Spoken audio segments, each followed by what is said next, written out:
Patrick Condon here, co host of the BWF Wrestling Podcast.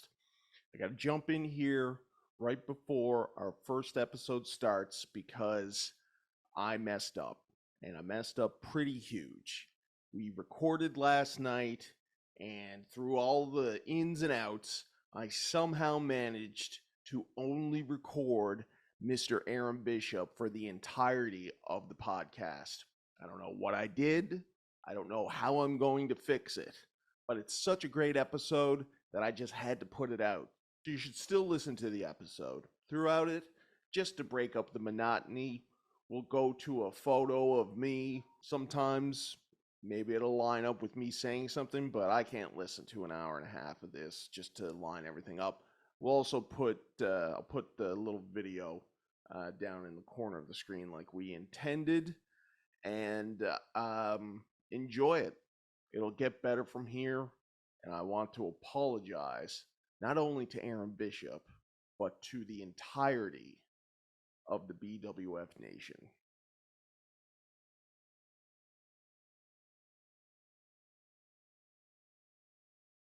Sorry.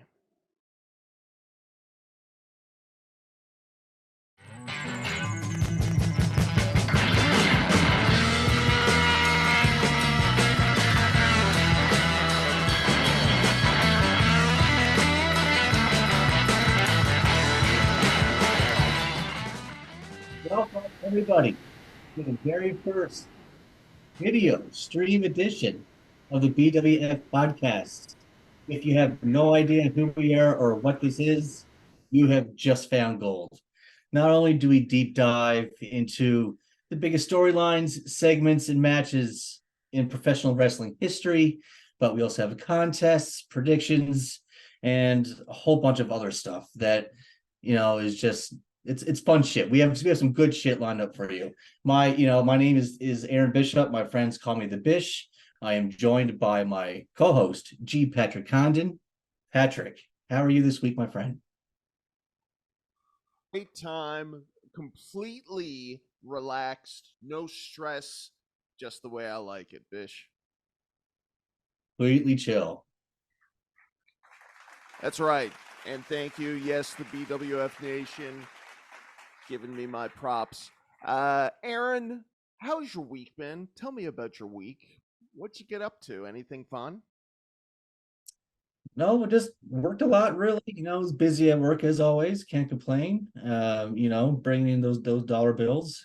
Fun at all this week? No fun this week.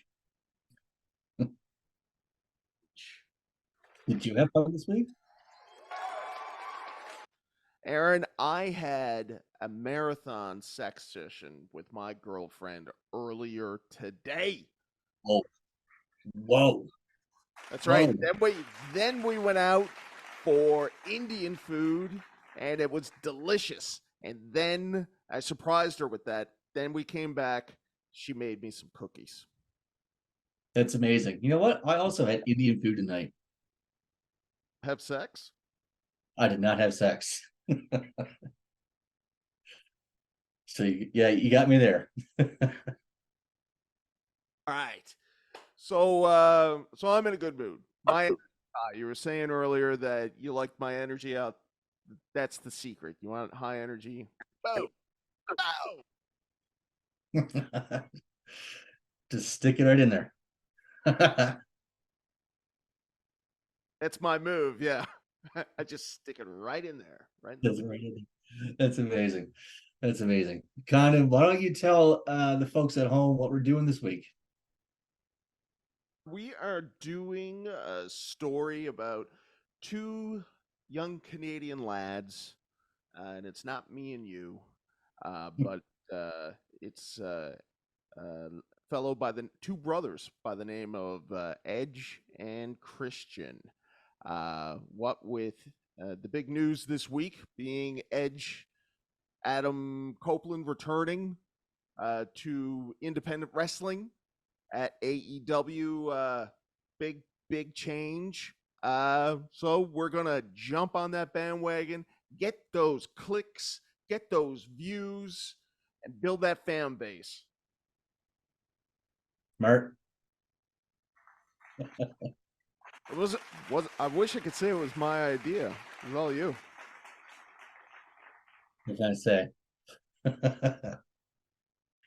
All right. So it mentioned that Edge was the big news because we're now in video form and because you like going out there and talking to the BWF Nation, the marks. We are going to start doing something special, which is a new segment where we are keeping up with the current product that is news.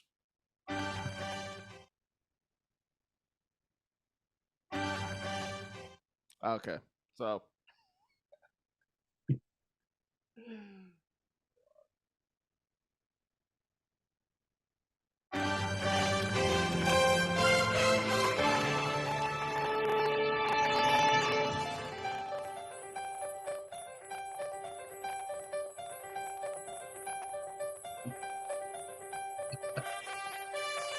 Bishop, I got to say that we are already starting off as a much better broadcast than the NTV Evening News, which is the theme music we're listening to now.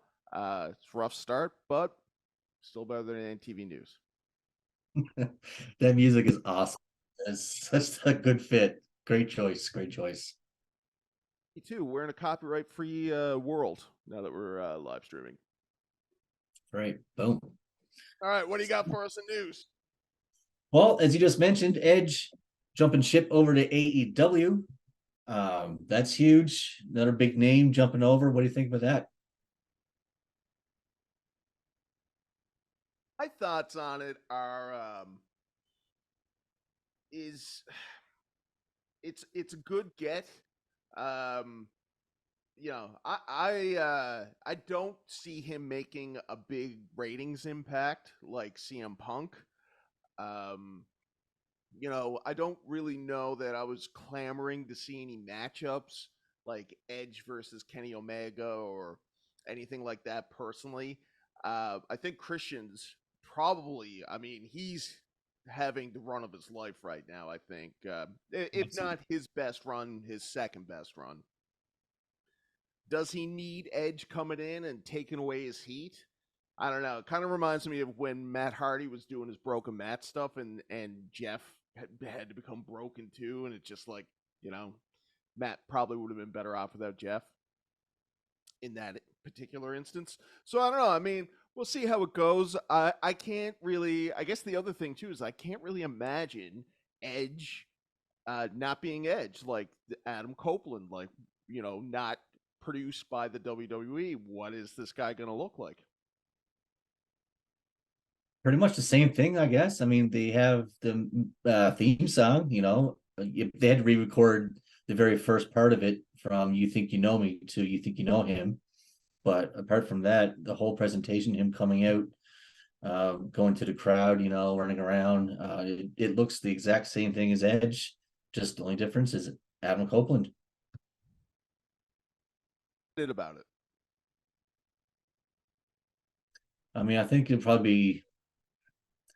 I thought originally it would be a good thing, but then the ratings came in for Dynamite and they were not very good. So I mean, maybe people don't care, but I thought the segment between Edge and Christian at the end of the show, where Edge came out and he was saying, "I want to be a tag team again. I want us to go against the Young Bucks. I want us to go against FTR. I want to show why we're one of the greatest tag teams of all time." And they hug, and then all of a sudden Christian in the microphone says, "Go fuck yourself." I mean, that was fucking awesome. It was a great moment. So if they keep producing moments like this, I am all for it. I am down. I saw that part too, and I thought that it was good. I also saw that MJF apologized, I guess, for whatever his segment was. Wasn't good, or he said it wasn't up to quality. And from what I was reading in comments, I inferred that he was trying to get the crowd to chant along or start a chant, something like The Rock would do. It came off as kind of cheesy. How bad were the ratings? One of the lowest rated Dynamites of all time, 480,000 people or something. Wow, that's crazy. I read that there are three pay-per-views that they did, starting with the England show, and then up until this past week, all had done over 100,000 buys. So that resulted in $4 million, which is great. So Yeah. there isn't too much that I think you should really take from the ratings. But next week and our next little news story, I think, is going to be a bit different because Dynamite is going on Tuesday, and as a result of that, WWE is bringing out all the big guns for NXT. They're bringing in John Cena and Cody Rhodes, going against his old promotion that he helped start, going head to head. Also, just added into this Tuesday Night War is the Undertaker.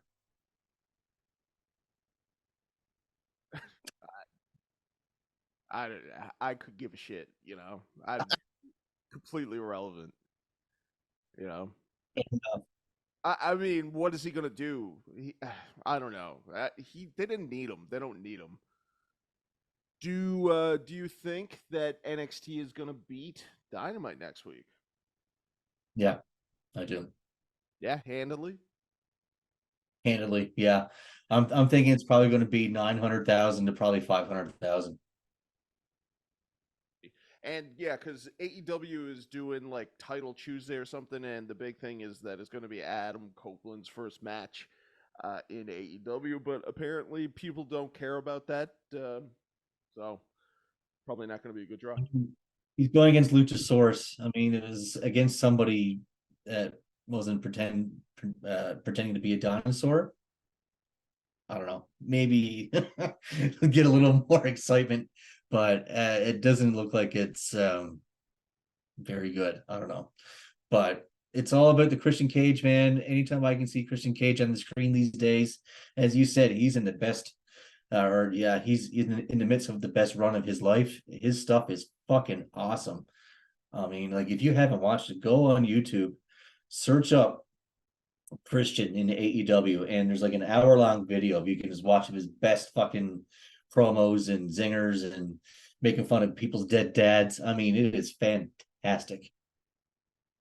Watching that right before we came on that video, and yeah, it's really good. And I think the other thing is that the match with Luchasaurus and Copeland next week, it's an angle match. It's not going to be like a blow off or at the beginning of a feud or whatever. It's just going to be an angle. Exactly, yeah, and it's going to be good at the yeah whatever the angle they're going to do, it's going to be really good. Match, forget about it. But yeah, I just want to see more Edge and Christian. So, with that in mind, we're going to do a little something different this week when it comes to our viewer mailbag or what have you. But let's kick it with that for a moment as we get prepared.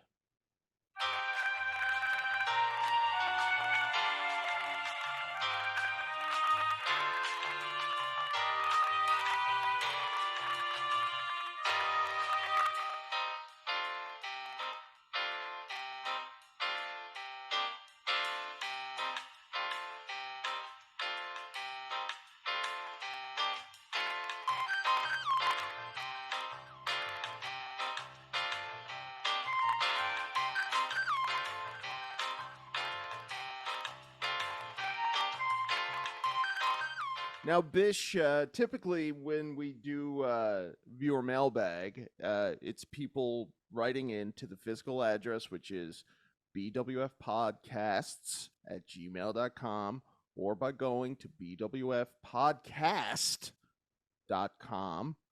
But this week we're going to do a little bit different. Why don't you tell us about some of the why don't you tell us about the post that you made this week that is still getting love as we speak, and we'll get into some of the questions and things that came from that post. What'd you post? Well, I posted after Wrestle Dream when Adam Copeland made his debut. What a way to end the show. And we're finally going to get the ending to the Edge and Christian saga that us as fans deserve. And yeah, as you said, it's got lots of love. Thousands of people have seen it. Lots of people have shared it. All kinds of conversation on the chat there in the comment section. I believe we have a couple questions there from our mailbag. Well, the Dave Meltzers and the Brian Alvarezes were backstage getting lit up and not posting online about stuff. You came out right away with the Adam Copeland is AEW. I did. Bang bang. So there's been a lot of misconceptions about what is going on with Edge, and so let's see what some of the people had to say about this. Just so there we go with the big old post. We got somebody saying that it was a huge missed opportunity to call him Sexton Hardcastle. I guess that was Edge's indie name, or where does that come from? Yeah, that's one of the that's one of the very first names that he used as an independent wrestler back when he was in his late teens, early 20s. Sexton Hardcastle. Been good, actually.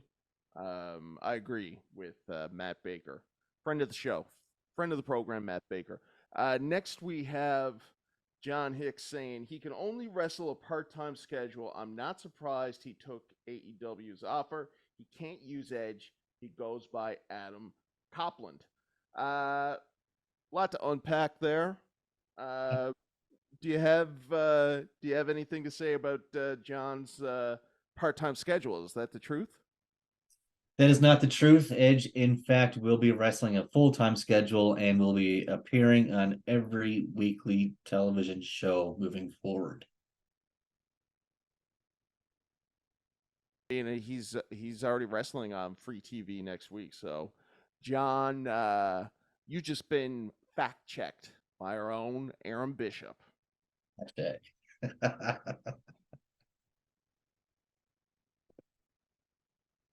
Then we got Troy Way, who says that I question AEW being allowed to use Adam Copeland's WWE gimmick and his gimmick nicknames because that's owned by TKO, which is I don't even know where he comes up with that. TKO is the video game people, isn't it? Or is TKO the new owners?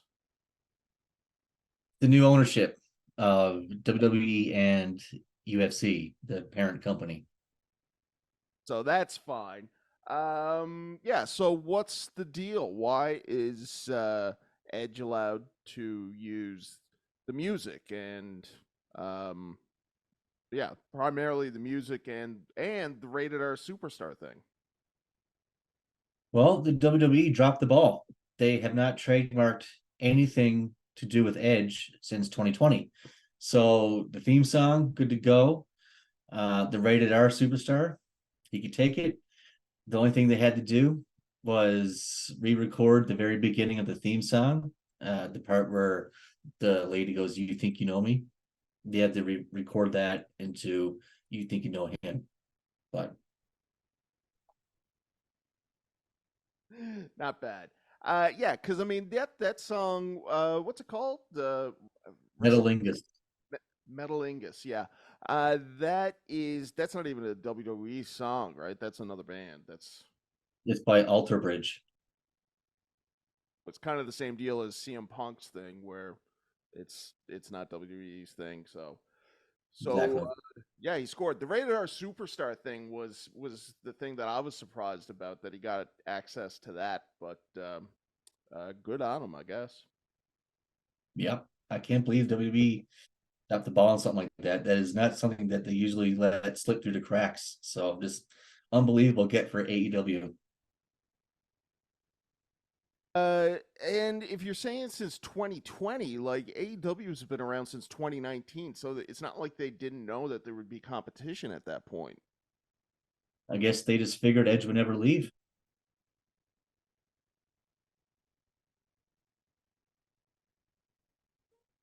And okay, so yes, it's weird because I heard that before Edge came back in 2020 and won the Royal Rumble, that they were courting him to go to AEW at that point to go as Adam Copeland. So it really is just like a crazy uh, oversight by them to not just lock down all copyrighted stuff related to Edge.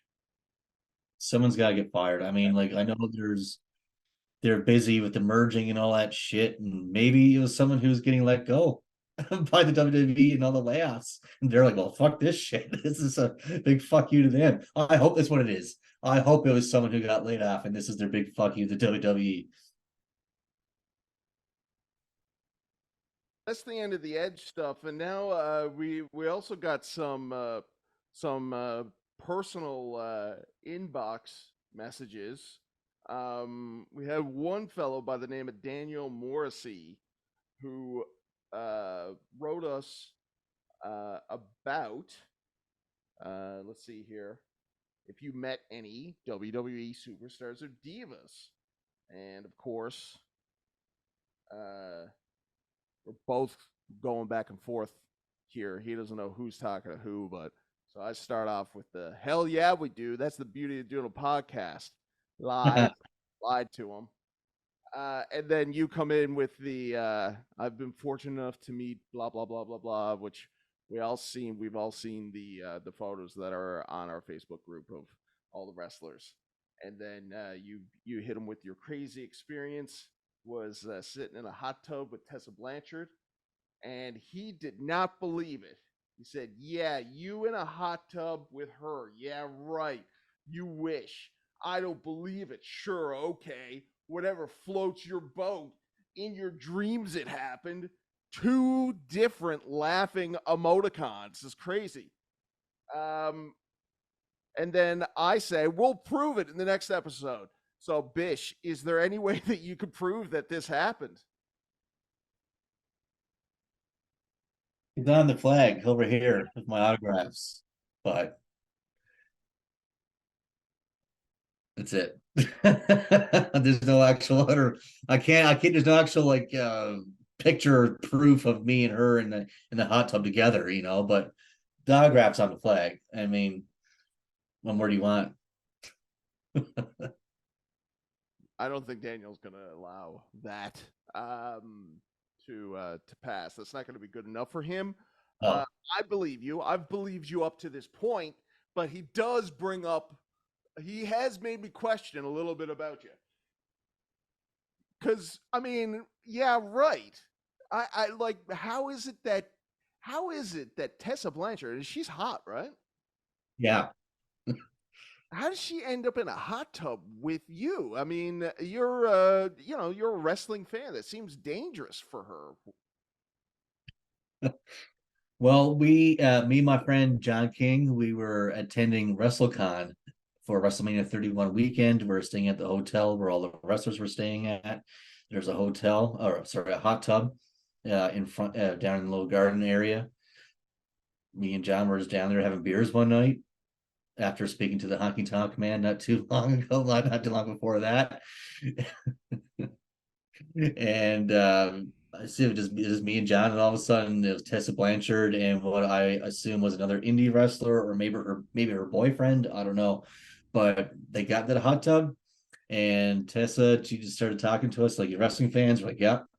She's like, what do you think or who do you think has the best women's wrestling right now?" And at the time, me and John, we were big into Lucha Underground. So we said Lucha Underground because they had Sexy Star and a bunch of other like crazy women wrestlers at the time. This is before Sexy Star was breaking people's legs and arms on purpose, but um Yeah, it's too bad she couldn't parlay that into something. But and so, what did Tessa think? Who was Tessa wrestling for at that point? I can't remember. Just she was on the Indies. I don't think she was part of any major promotion. She wasn't part of Impact or anything at that point. Anything to you racist? Racist, no. Yeah, isn't that why she's got heat? Because she was racist towards somebody in New Japan or Stardom, I guess. I heard some of that, but no, she was fucking best kind to us, man. She was so nice. It was a great experience. You get any indication that maybe she judges people based on their ethnicity? No, man, like said she you got me and John, two newfies, two dad bod fucking fanboy, 30-year-old fanboys in a hot tub, just fucking getting smash face drunk. And she just came over and had a normal conversation with us. She just hopped right in, didn't feel threatened, just had a normal conversation. And I don't know, the conversation was maybe 10 minutes, 15 tops, and she was gone again. Well, Bish, thank you for that. Hopefully, Daniel, this is good enough. I believe you. The details they add up, and I agree with what Daniel says. If you do meet half of those wrestlers, I suggest you start counting your lucky stars. And Bishop, I hope you have been counting your lucky stars. Always. And with that, we go to what's our next thing? What do we go to next? I think we're going to Chronicles. Oh, is this part one?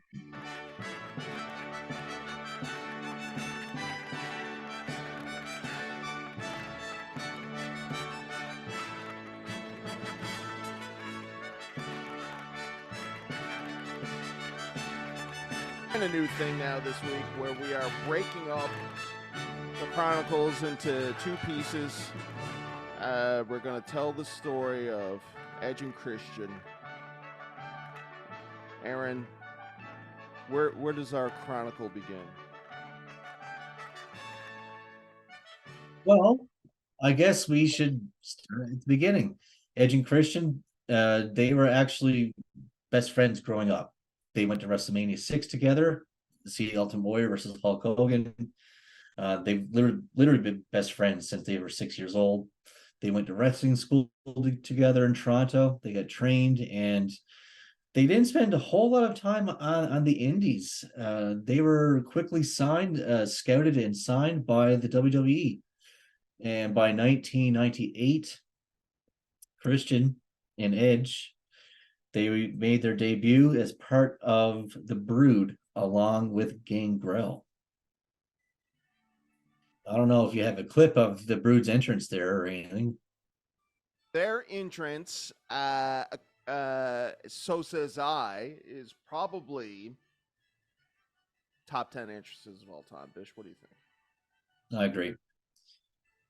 All right. So I do believe I hear the Chronicle music still on in the background, my friend. we'll get rid of that. Thank you. Here we go.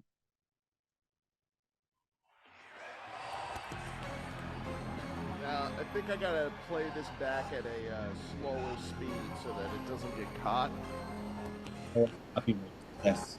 You can make sure we get no copyright. Yeah, this is so cool. We see the Ring of Fire, and then they come up to the stage. The music.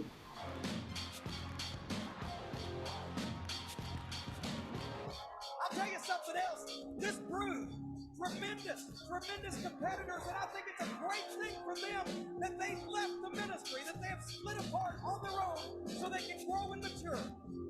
Can't hear you.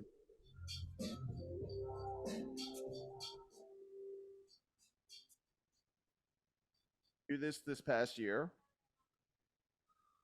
Sorry? The entrance this past year. You got the leg going on. Yeah, Edge did do this entrance. He did it at SummerSlam, I think, wasn't it?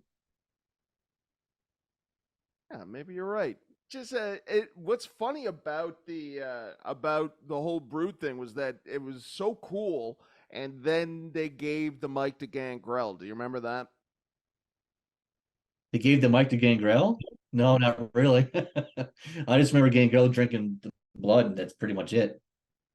Good if they had just kept him at that, but that's not the case. They gave him the mic, and he just cut a really like lame promo.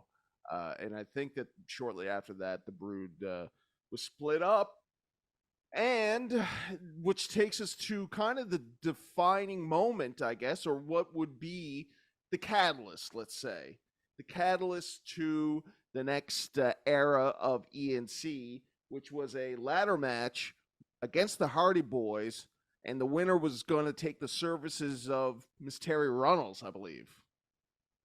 Yes, the TIT Invitational. Written all over it.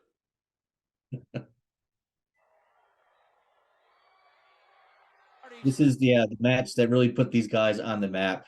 These guys apparently they got a standing ovation when they went backstage. And everybody just couldn't believe what they did in this match. Here tonight in this tag team ladder match. And this does not look out. Oh, Jesus. All 4 men are back down. My God. Action to the canvas. I don't think any of them are going to be getting up either, JR. Ladder's probably on top of it. Let's set a new record. We got to see that again. Going off of ladders at this point, it was before this, it was Razor Ramon and Shawn Michaels that were just like hitting each other, you know? Yeah, exactly. Now we're actually seeing real big time big boy bumps. Oh, Jesus. Really expected this out of these guys. I mean, the Hardy Boys definitely weren't the Hardy Boys at this point, and Edge and Christian had no real personality at all, except they were in the Brood. Yeah, Hardy Boys, I think at this point, they're just best known for being jobbers back in the early 90s, and then all of a sudden they're being managed by Michael Hayes, who was Doc Hendricks not too long before this. So I mean, like, there's a lot of things going on here that is the fans are like, what is this? But they said this is their coming out match right here. Michael Hayes was wearing that skin tight T-shirt to try and look like the guys.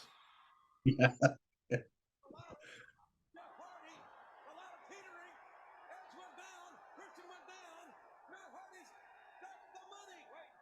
Oh, was this to finish? Oh, there it is. Oh, Jesus.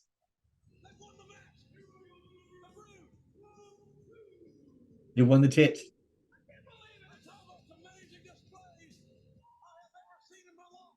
Love Terry Reynolds though for that exact reason. I gotta be honest with you. She was. Oh yeah, absolutely. God bless her. So that's that's sort of the catalyst. Those two teams. Then they stick the Dudley Boys in there, and they have their big run of ladder matches. I guess it starts off at WrestleMania 20, which was it referred to as a TLC match at WrestleMania 2000? I should say. WrestleMania 2000, it was a ladder match, but leading up to WrestleMania 2000, WrestleMania 16, the Dudleys, they just came over from ECW. They were having all these table matches for the first time. In the WWF, the WWF fans have never seen anything like this before. The Royal Rumble in 2000 in New York, Dudleys and the Hardys, they had a great table match there. They're doing swanton bombs off the fucking balconies and shit. I mean, so these teams, they're doing all kinds of crazy shit that no one's seen before, and the fans are just eating it up. And it's not just a bunch of guys that are smashing through tables and doing all these crazy high spots either. Especially Edge and Christian are starting to develop personalities that aren't necessarily as dark and brooding, pun totally intended there. They show their chops and are actually like pretty funny once they get going. Yeah, the front office really sees something in them. They win the championships at WrestleMania 16, at WrestleMania 2000. And up until that point, when they won the championships, they never had any really TV time. They didn't really have any time on the microphone. So I was really surprised when they won the championships. I was like, wow, okay. And then all of a sudden, yeah, you see these guys, they're getting time on Raw. You see for those with benefit for the benefit of those who have flash photography, get those 5-second poses and stuff like that. You really see the characters come out. Where do you think they got those jerseys? Greetings to all of our fans in Oakland.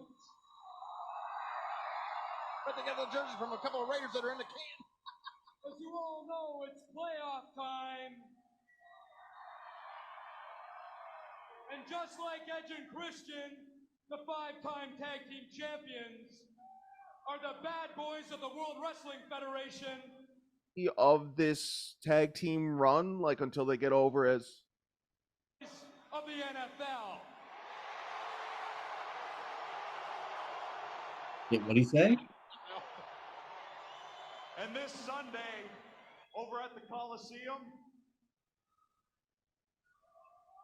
What? Oh, please. The Baltimore Raiders They're going to get totally curb stomped by the Baltimore Ravens. Curb stop! Curb stop! That's radical. Uh-oh. Look at those Raiders. So, for the benefit of those with flash photography, we call this pose on any given Sunday. Hey, it's a 5-second pose. You get your camera ready, Michael. uh Look at the Raiders. Ah! And that Baltimore defense for you. Ravens and Raiders meet Sunday in the AFC Championship game. Edge and Christian not endeared. reference to JFK when they went to Dallas, about him being assassinated or something like that. Do you remember that? No, I don't remember that one. Got some other good stuff of them. Yeah, okay. Where's the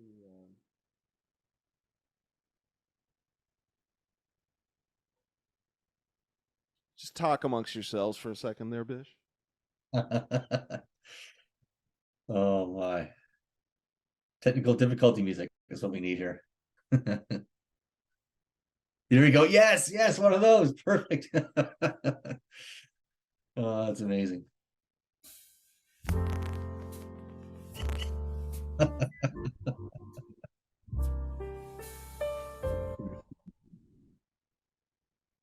It's ready.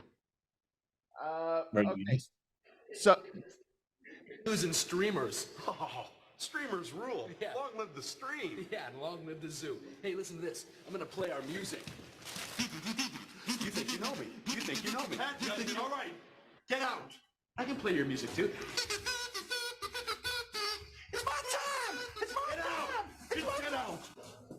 Listen, I'll play your music for you. 2, 3, 4. Angle. Angle. Guys. Cripes on Friday. and I guess that was before Edge came up with the "you suck" thing too, right? Yeah, that would come in 2002. We'll take a little break. We'll come back to that, but I think this is normally where we would do trivia, or not normally, but moving forward, this is where we will be doing trivia.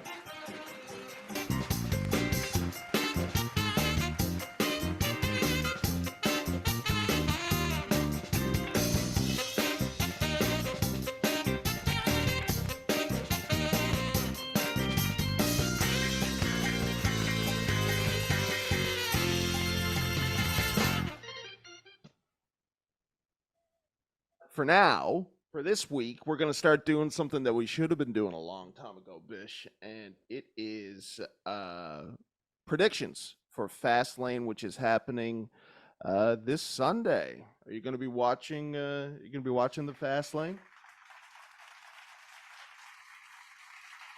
Yeah, actually, probably we're visiting the in-laws for Thanksgiving, so more than likely there's going to be some wrestling on the TV. Any good family get-together? Yes, going to be turkey, football, and wrestling. It's Thanksgiving, yeah. So where are you going? What are your plans? Where are you going? Going to Calgary. Bish, you're a real fountain of conversation. I'm sorry, I did. You didn't hear me before. I said I was going to Calgary to go visit with the in-laws. To get you to take up some time and get into it, speak, so I could get other things set up. If you want to see, I'm going around here. I got fucking look at this. 1 second. All I want is 1 second. Not even one. About 30 seconds. You just saying we're gonna go. I'm meeting up with Susan's family. We normally have this, which is not very traditional for Thanksgiving. We watch football. My team is this. Her father likes this. We have some drinks together. Blah blah blah blah blah. Okay. All right. We're gonna go there. We're gonna drink some beer. We're gonna watch, I don't know, probably Dallas and San Francisco, and then Alcoholic, you cannot talk about alcohol, okay? Please, that's triggering. I apologize. I'm sorry. We're probably gonna watch San Francisco and Dallas, and directed at me. Who's your team? What's the game? San Francisco and Dallas, and I'm a San Francisco fan. Was that so hard? A little bit. Good. You're hosting a fucking show here. I like this. And you know what? Before we get into trivia, because I do want to bring something up. I did see recently. There's like everybody that watches and listens to the show for the most part of your friends. They know that you have another show, and it's with this character by the name of Andrew Skinner. And how long have you been doing that show, Bish? About a year, I guess. This is the first year you've been doing a show with Andrew Skinner? Yeah, I started last year after the former co-host abruptly left, but Skinner's been doing this podcasting for probably 4 or 5 years now, I guess. Yeah, so if it wasn't for Skinner, I would have never had the idea to do this or even have the confidence to do it. So enough. You want me to talk or what? Okay, all right. You're right. I take it back.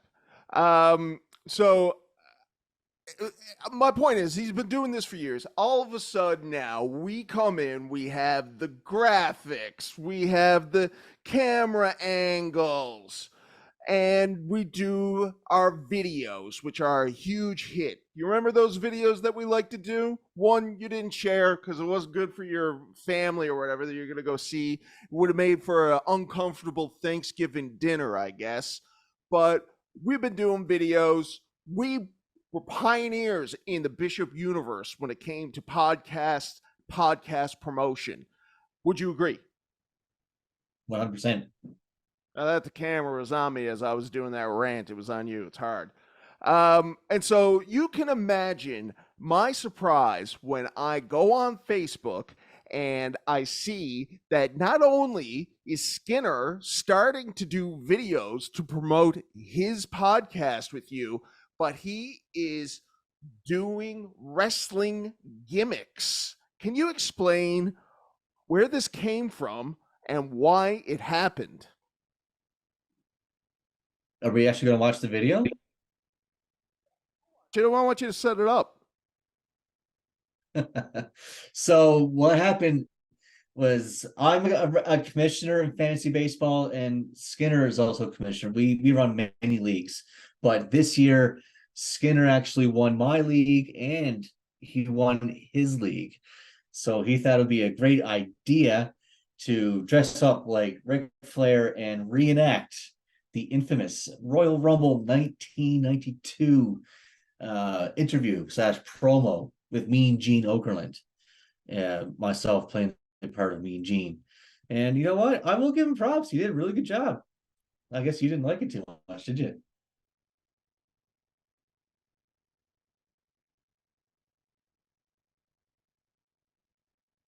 I don't hear it. When you walk around this world and you tell everybody that you're number one, the only way that you get to stay number one is to be number one.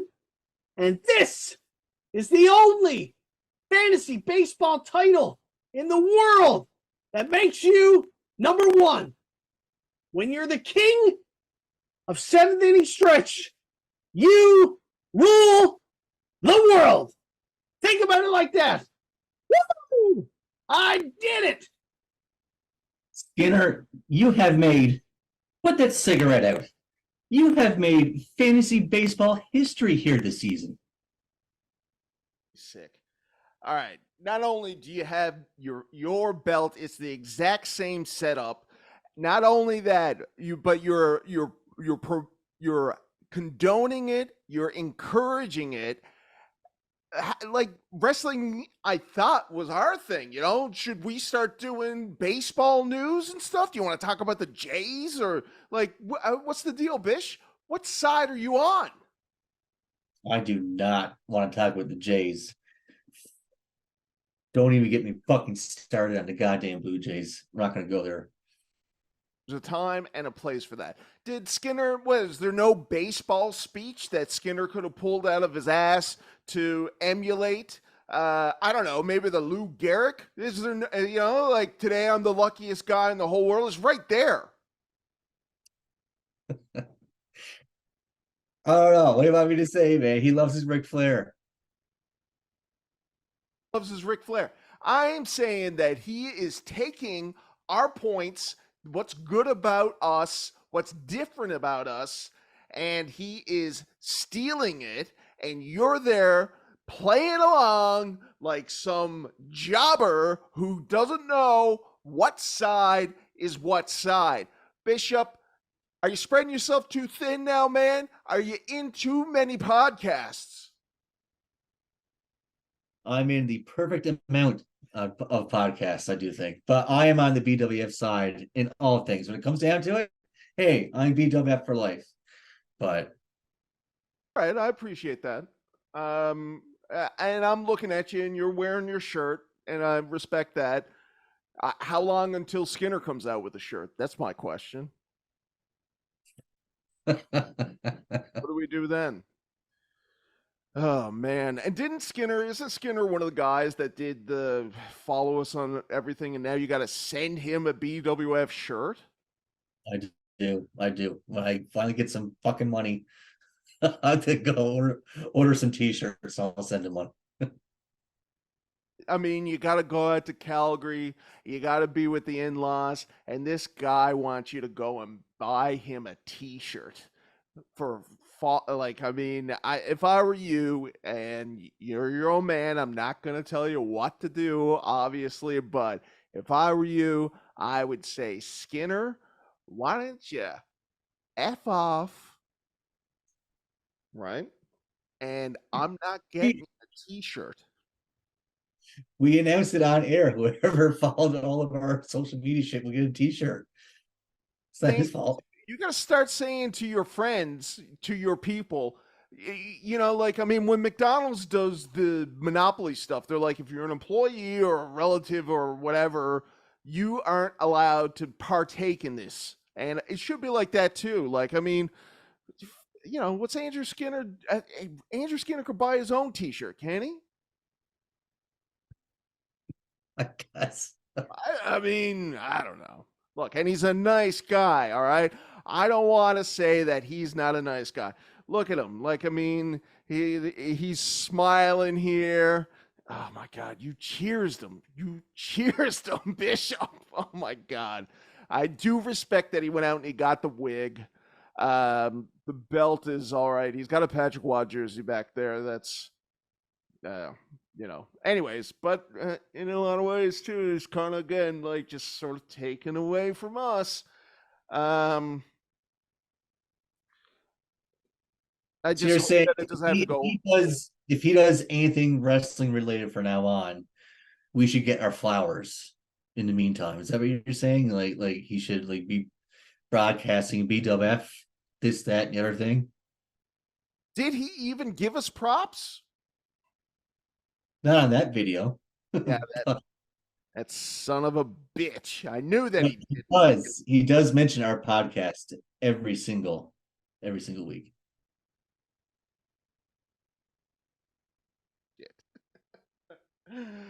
I don't know what I'm saying. I think I'm more upset with you than Skinner. I don't know who I'm upset with. I just can't believe that you're there cheersing the guy playing Mean Gene Okerlund while I'm out here again. I'm going to do it again. I'm out here. Just, you see me in a panic as, all right, Bish, I think we're ready. I think I got it all set up now. I think we could do the thing. And my girlfriend barely gets to have sex with me. But when I do it, I do it good. I do it good. It's not a waste of anybody's time. And you're out gallivanting around with the competition, as far as I'm concerned. You got 2 wrestling podcasts now, Bishop. Congratulations. I didn't know Andrew Skinner was such a big wrestling fan. I didn't know that you and Andrew Skinner went back to 1995, watched Connected on Wrestling together, dressed up, fought. I didn't know Andrew Skinner lived on your couch for 9 months, Bishop. Great. Anyways, Fastlane's coming up. Yes, predictions. That's right.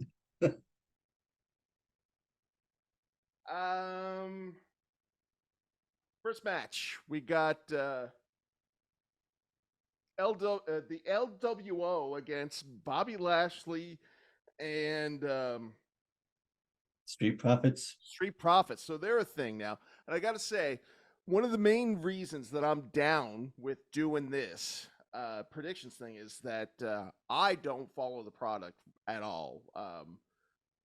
And I'm fairly certain that we will be able to be just as successful predicting these things as these marks that are watching it every week. What do you think? Yeah, 50-50 chance, right? Right? Every That match too, Bish.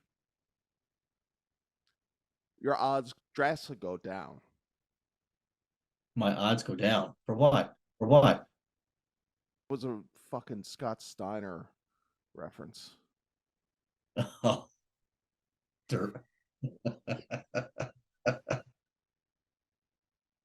is starting to get sore from carrying this. Your screen's frozen. I'm like $1 million. Let me know when it's back. Is it back? no.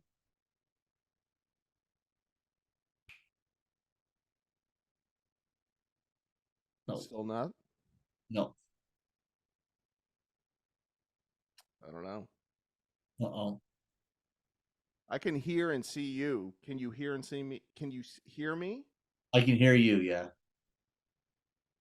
Going. I'm not doing Okay. anything fancy. All right, so the first match, LWO against Street Profits. So it looks like the Street Profits and Bobby Lashley are like a newer faction. Is that right?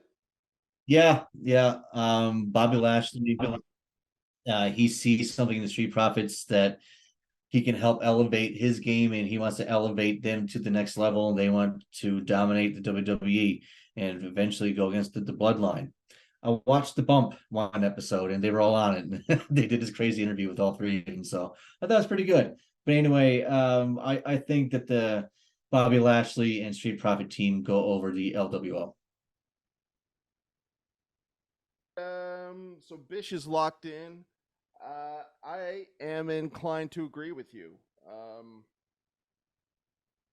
It makes sense. If they're just the new guys on the block, they're gonna want to be strong. They're gonna want to. Put them over. How's the LWO going, anyways?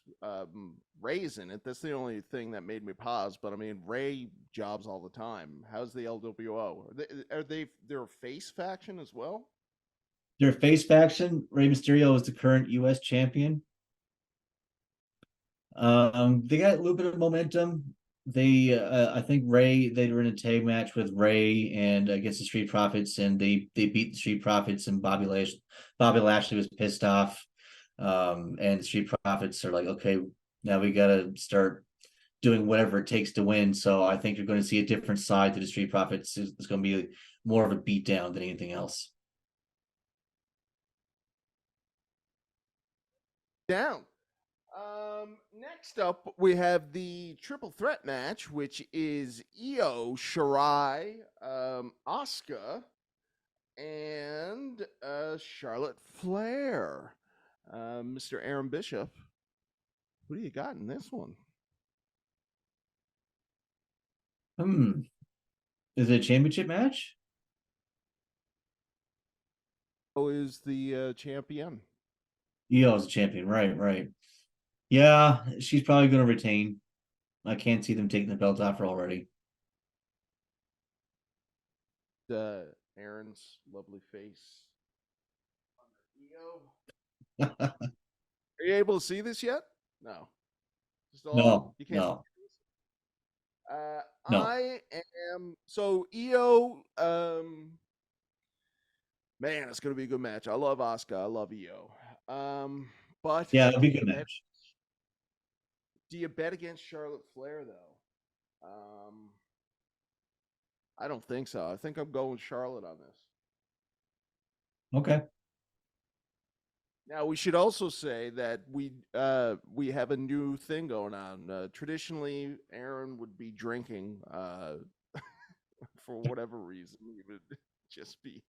He would drink shots, whether he got questions right or wrong.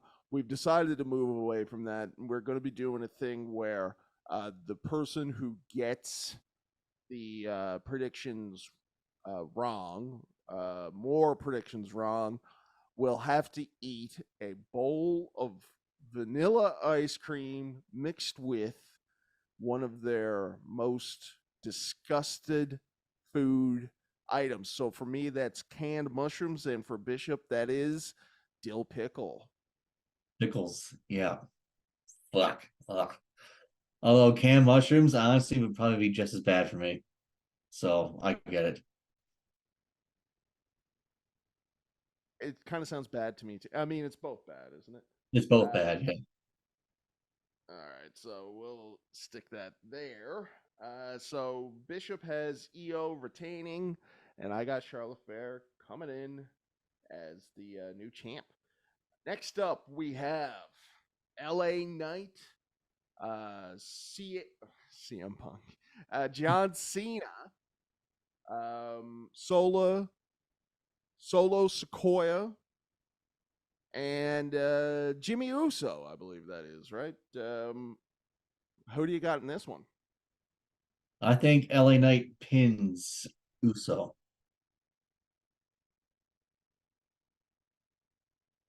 You're gonna say that specifically? Is that something you want to do? No. I'll just say Cena and LA Knight win, but just off the record or whatever. I do think that Knight will pin Uso. angle come out of this that one LA is going to turn on Cena or anything to start a program with them? You think it's just going to be No. I think they're just gonna give the rub off each other, raise each other's hands, hug in the middle of the ring, and off to the next one. I agree. I think that's going to be the way that match goes is Cena and LA Knight. Is LA still getting the big pops? Is momentum slowed down at all or anything? I guess I haven't really watched a whole lot of the product either since SummerSlam, but apparently, yeah. Me and you, we don't really watch the product. That should be that should be our tagline. It should be BWF Wrestling Podcast. Yeah, we don't really watch the product. I think it's cool. And now I'm not sure. What do you think is going to be the main event? Do you think the main event is going to be the World Championship match or the tag title match? What's the tag title match? I guess we'll do that next. Is Judgment Day, who are the undisputed tag team champions, are going against Jey Uso and Mr. Cody Rhodes. No way Rhodes and Uso win the tag team titles. It's not happening. Judgment Day retains. You see an angle in this one? I mean, I don't even know why they're doing this. Why the fuck are Uso and Rhodes even teaming up? To go against, like, why? Why is this match happening? So Cody is responsible for Jay coming over to Raw, right? And so I don't know. I mean, it seems like maybe they're going to turn Jay on Cody to loop him back into whatever's going on in the Bloodline. The Bloodline storyline is pretty much over now at this point, isn't it? God, it's fizzled the fuck. Yeah. I don't know. I guess there must be some reasoning for this match, so it must be an angle. So, yeah, I guess something's going to happen between Cody and Jay. But Judgment Day retain. I agree. I think Judgment Day retains as well. And so we go now, as of now, the last announced match, although I guess is SmackDown over at this point? Yeah, it must be. I'll go check out and see if anything's on SmackDown. But in the meantime, last man standing match. We got Seth Rollins against Mr. Shinsuke Nakamura for whatever belt, whatever they call that belt that Seth's got. The World Championship, I guess. Is that what it is? I have no idea. Yeah, whatever that belt is. Shinsuke Nakamura, this is their third pay-per-view match in a row now. I mean, Shinsuke's got no momentum. They killed this man's character years ago. He came in hot from New Japan. When he was in NXT, he had that debut match with Sami Zayn that was awesome. He came into the main roster, the crowd was chanting his theme song, singing along. They loved him, but that feud with AJ Styles, man, like, I don't know, so a couple low blow finishes, some screw job finishes, couldn't get the job done. He got neglected totally and got thrown into random tag teams with Rusev and other people. It just didn't make any sense. And now all of a sudden he's making like a little comeback going against Seth Rollins. Said third pay-per-view match in a row. It's been boring up to this point. I don't see them taking the belt off Rollins anytime soon. I think Rollins is going to go in WrestleMania 40 as the champion. So Rollins retains. I mean, I can't argue with that. You said it all. I agree completely with everything you said. So it looks like so just as a formality, I too am putting my beautiful face on the side of Seth Rollins to retain the I mean, it's not that whatever belt that he has, whatever championship that is not even as well regarded as the Intercontinental title right now, and what Gunther has done. So it's just ridiculous. It is. So at the end of the day, we agree on pretty much everything, and so the decider is going to be the women's title match. Wow, is that the only one that we have different? Now, what happens if Asuka ends up winning, which neither of us choose? Is it a wash, or do we both have to eat the stuff? I think we both have to eat it. It's only fair. You and your damn integrity. All right. Yeah, we'll do it. We'll both do it. And with that, I think we transition back now to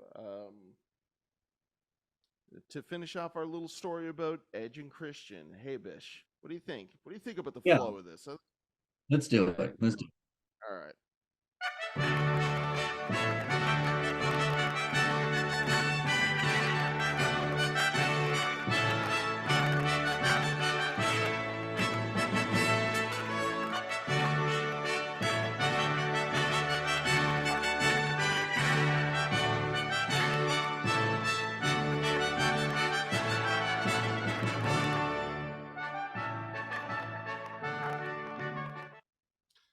All right. So where we left off on this crazy story, the guys got some personality.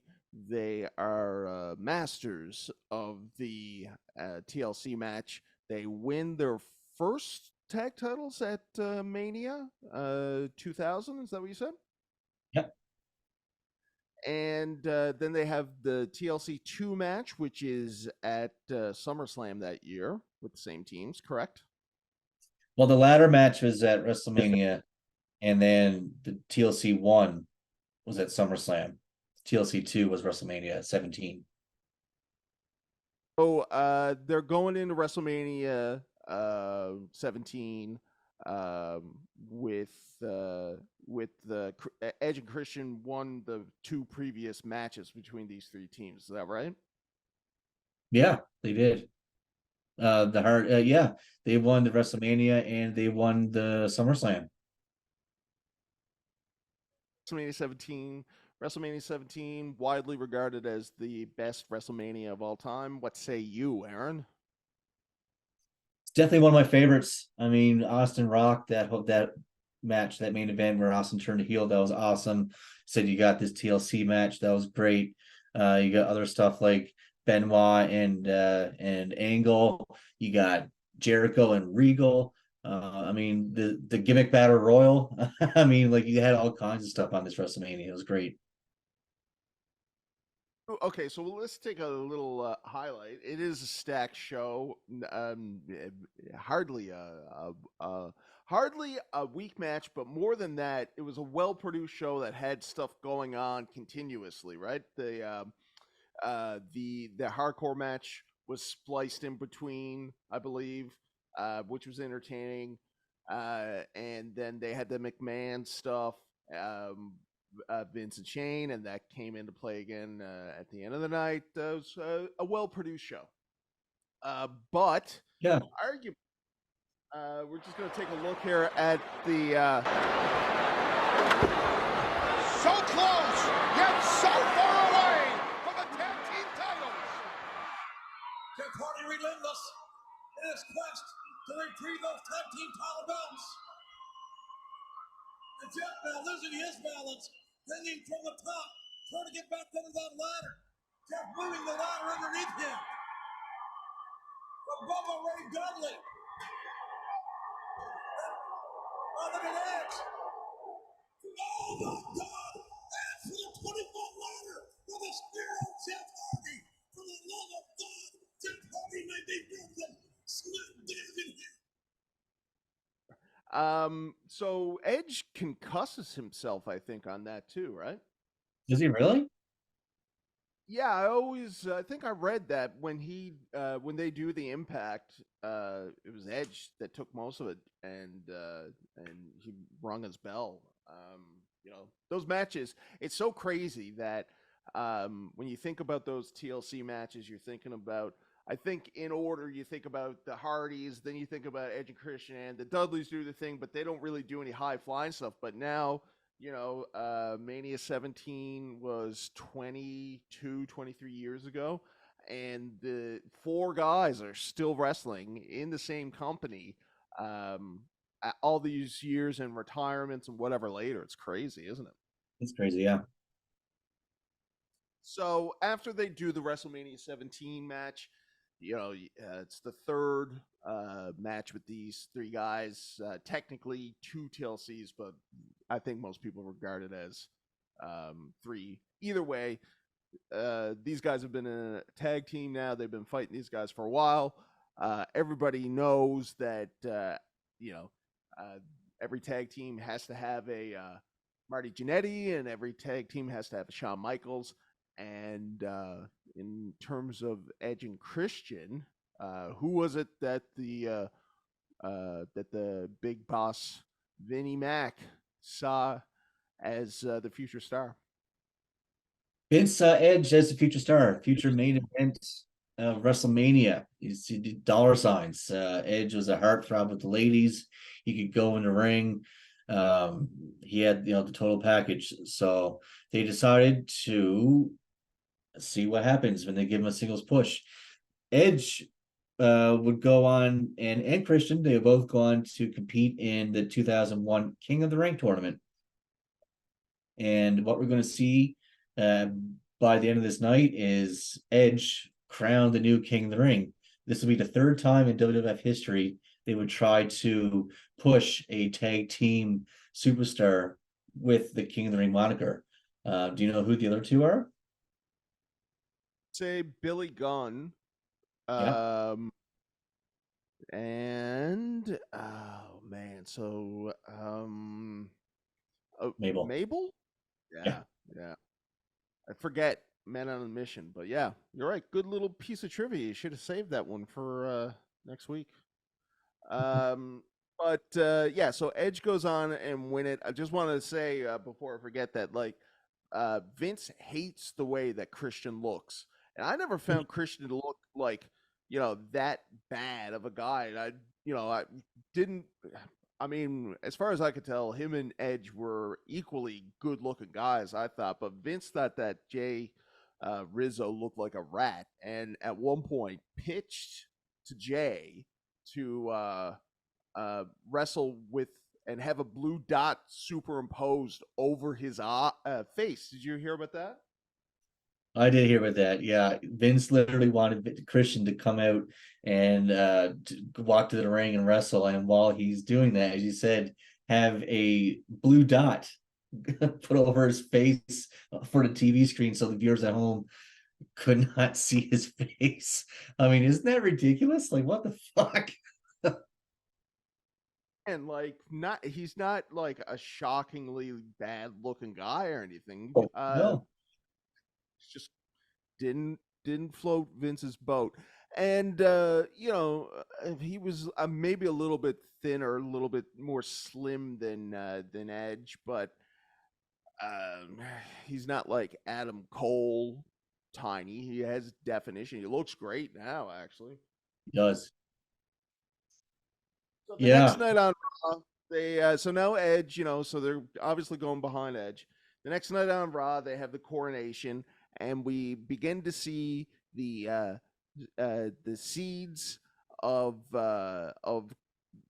collapse and friendship ruin sowed the next night on Raw during the King of the Ring ceremony. Scap say it is time to wreck of awesomeness, and let's give a very special 5-second pose to the common folk.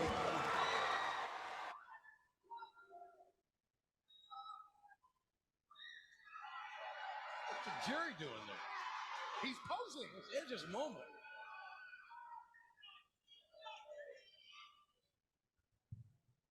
Thank you, Commissioner. You would think that Christian would be jealous, but Christian is very up and My brother Edge, the 2001 King of the Ring. But you know, my only regret is that chump-stained Shane McMahon also interfered in my match and cost me the chance to face Edge in the finals.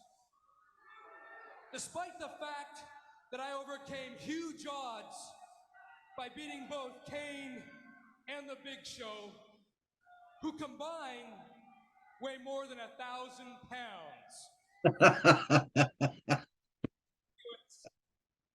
I just want to say I'm proud of you, and congratulations are totally in order. Thanks, Christian. Hey, Christian, Commissioner, Tajiri, good citizens of the Big Apple, I welcome you to a new era, an era of awesomeness. Yeah. And you know,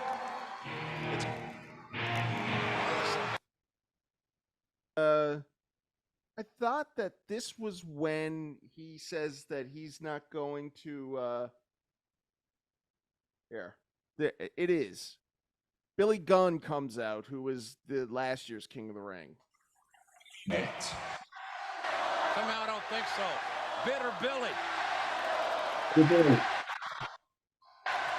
wow, Billy, you sound like a human vacuum cleaner, managing to both suck and blow at the same time.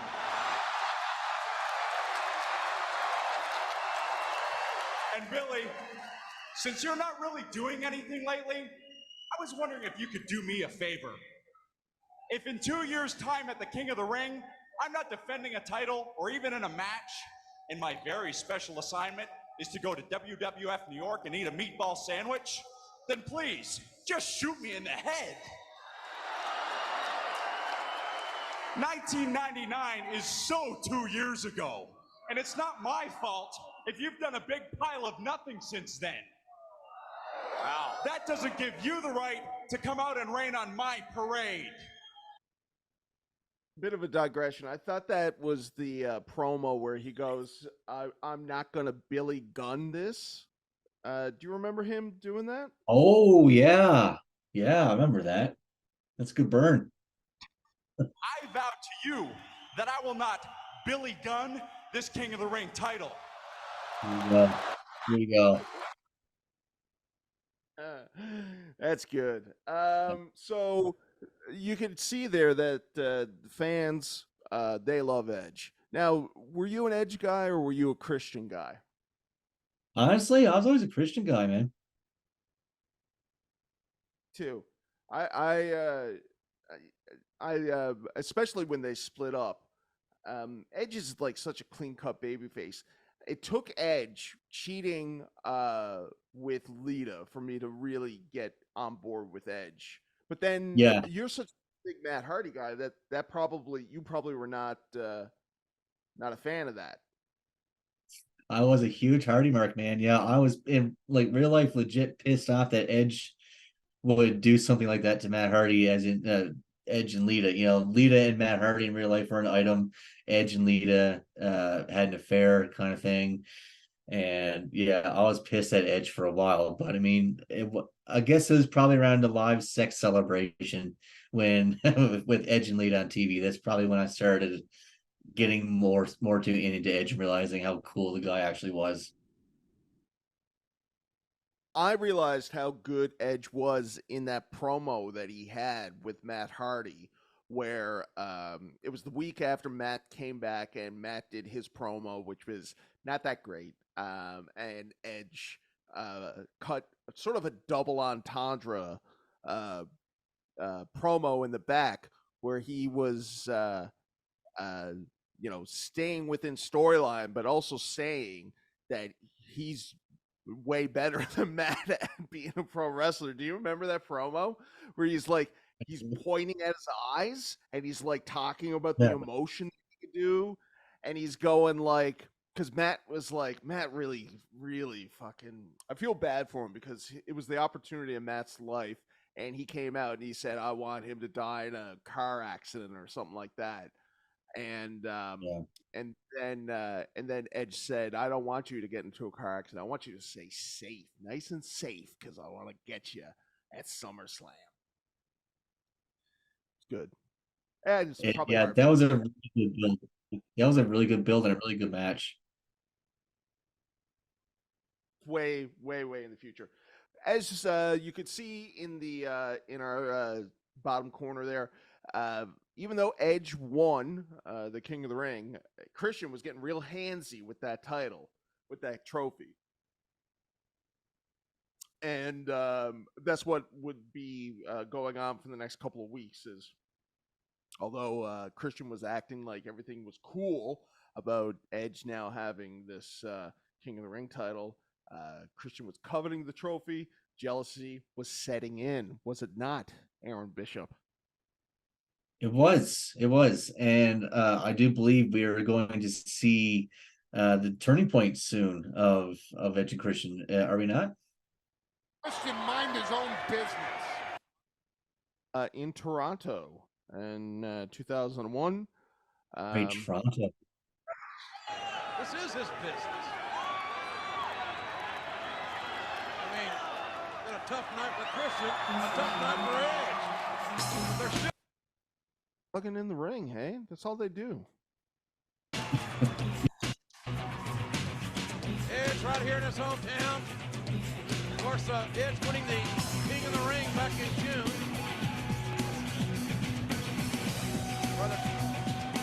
Reaper sending the trophy back to him. Oh, my God! My God! Christian just cracked the skull of his own brother, of his own flesh and blood. That's a good showcase. Rivalry has taken a whole new twist tonight. Look at the look on Christian's face, for God's sakes! His brother's skull could be cracked. That tear is dented. And now Christian talking trash to his own flesh and blood. You're not the King of the Ring. Possession is not cancelled. And the fistless Edge. Getting a Would enter them into the only program that they would have. And it's 2 matches, Shocking. I believe. To me, it's shocking that this is the only feud they've ever had. Like, this is in 2001. We're now in 2023. I mean, since this feud, I think they might have tagged like maybe once or twice. The last time was in 2011. But I mean, they've always had a few interactions here and there, but they've never actually had another feud after this. I mean, this is it, and it's mind-boggling. And to see, that's why I'm so happy that we can see the conclusion of the story in AEW today. Is that until we started doing this this episode. But when you think about it, I mean, Christian left to go and did well for himself in Impact, but and then Edge got hurt, and then he was gone up until 2020. So and then the Vince's feelings about Christian, for whatever reason, he wouldn't clear Christian to wrestle again, and so there's just never an opportunity. So it's like it's the WWE has this thing about like where there's an obvious match, there's an obvious opportunity, and they just decide that for their own reasons they don't want to do it, and so they never did it. No, Leave them on that table.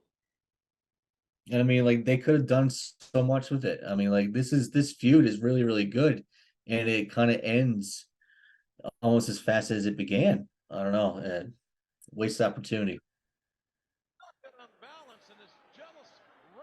2-0 pay-per-views too, of course. The first one is at Unforgiven. Coming up.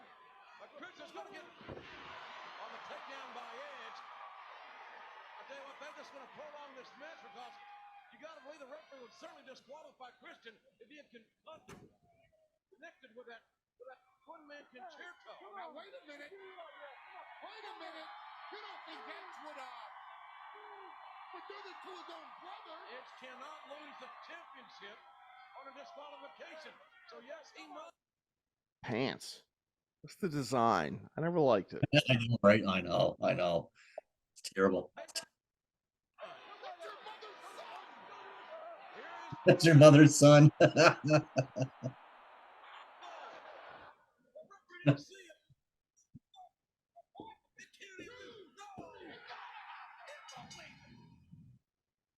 Wins. Christian goes over, wins Intercontinental Gold, and then the next month. I mean, he wins it in this heelish fucking fashion too, right? With the low blow with the steel chair. I mean, like, didn't he win one of his world titles like that too? From Orton, like Orton kicked him in the nuts or something, and so Christian won because of it. It's so good. Man, this guy's career, and now he's going around with the TNT title, but he never won it, right? He did officially win it at well, I guess it was All In. I don't know, one of the fucking AEW shows very recently. It might even been on TV. I don't know, but either way, it was a triple threat match between him, Luchasaurus, and Darby Allin, and Christian officially won the championship. Luchasaurus let him get pinned, or do you remember what the finish was? Or I didn't see it. Don't watch the current product. Don't watch the current product. I'm going to Survivor Series though in November, Chicago. Yeah, that's gonna be awesome, man. You're gonna see CM Punk again. I know, yeah. It's gonna be cool though, like, in the Chicago atmosphere, man. Like witnessing CM Punk's return to WWE after so many fucking years, 10 years or whatever it is, in Chicago. I mean, that's gonna be a fucking moment, man. Like I'm quite happy for you. It's gonna be awesome. Too. So their last match, Edge and Christian, is at the next month again at No Mercy. It's a ladder match, fairly fitting for the guys.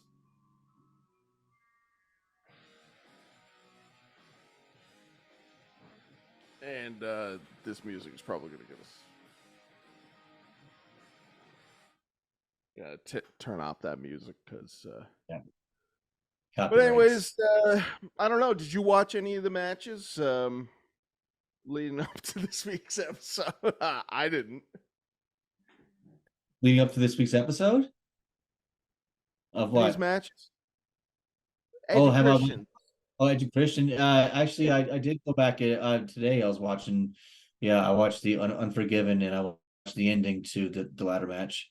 I watched the concerto that Edge gave on top of the ladder, which looked pretty brutal, actually. The finish is were the matches good? I mean, sometimes you get these tag team partners together, and they don't have the chemistry, right? And so, like the Hardy Boys, they never really had a good match. So, what about these guys? Do you think that they had chemistry? I do, yeah. They had good matches. They took some nice bumps. Psychology was good. I was into it. I mean, I watched that ladder match quite a few times. I haven't really watched the Unforgiven match a whole lot since it happened, but the ladder match I've watched, probably a dozen times, and it's a good match. So yeah, I think they had really good chemistry. I'm at a loss for words as to why Vince didn't like Christian or why they didn't ever have another program after this. But I mean, man, it was good. The build was good. Matches were good. Payoff was good. I don't know. Yeah, and so now AEW gets to capitalize on what the World Wrestling Entertainment did not. That's right. And it's going to be all fresh. It's not going to be a rehash storyline because there's nothing to rehash. They're just going to continue on what started 20 years ago. And God damn, it's going to be good to see it finish. I feel like I am on both sides. Like I want WWE to do good, but I really am rooting for TNA right now. Or TNA to for AEW. Um, and so I hope that they. I mean, it's disappointing that they didn't do well this past week. I hope that the ratings return. And I hope Copeland ends up being a draw. I I think mean, he he will. was a yeah. Was he? I mean, he was. I don't know that he was ever like a draw, uh, like CM Punk or whatever. Um, eh, yeah. So I don't know. I mean, we'll see what happens. If indeed CM Punk does go to the WWE, who do you think comes out stronger? AEW with Copeland or WWE with Punk? Punk, WWE. I think so Uh, too. I think that was a really foolish move on Tony Khan's part to cut CM Punk loose like that. Like no compete clause or anything. Nothing, right? Yeah. Imagine we could have had Edge versus if you just waited a few months, I don't know. I still want to see Punk versus Danielson. Like, I don't know. There's a few good matches that I wanted to see, and I just didn't get to see it. So now WWE is going to capitalize, man. We're going to get to see Punk versus Cody. We're going to see probably Punk versus Reigns at some point. Punk versus Rollins. I mean, it's sky's the limit. Good matches, but you never know with them. With WWE, they might not do the obvious stuff. But it's interesting because I think that say CM Punk stayed with AEW and say Cody Rhodes never left. I don't think that CM Punk had any interest in working with Cody Rhodes at that point. No? I don't think so. I mean, Cody Rhodes was I think by his own admission was like the mid card gatekeeper. And if you remember CM Punk coming back, like I don't think anybody had CM Punk and Cody Rhodes as one of their dream matches. No, probably not. With the WWE has done a whole lot to solidify Cody Rhodes as a star.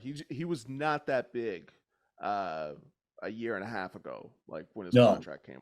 The moment he came up through the stage at WrestleMania in his debut, he was already bigger star than he ever was in AEW. Just the fact of the matter is that, and this is why I think I want AEW to do better, is because they are so much still the B tier when it comes to the Fed. Like all of the people, and we spoke about this on the show too, that all of the people that are in AEW, they if they don't go to the WWE, then they haven't really made it, you know? Right. WWE is still the big show. It is. WrestleMania is that big stage. If you don't make it WrestleMania, what have you done?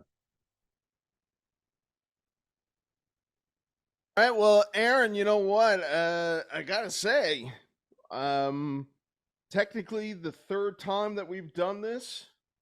Best one yet. Third time's a charm, right?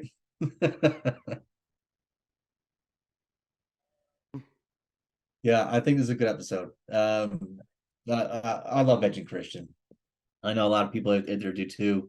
It's an interesting history, and I'm glad that we could go through this together, my friend. Absolutely, as per usual. Another great day. As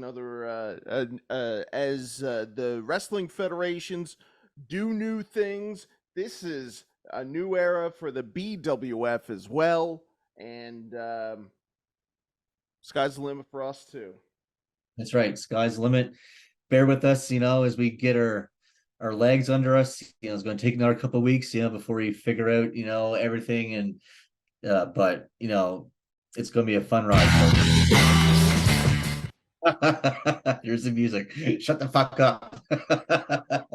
I'll say goodbye, everybody, and we'll join you next week. We'll see you next week. Thanks for tuning in.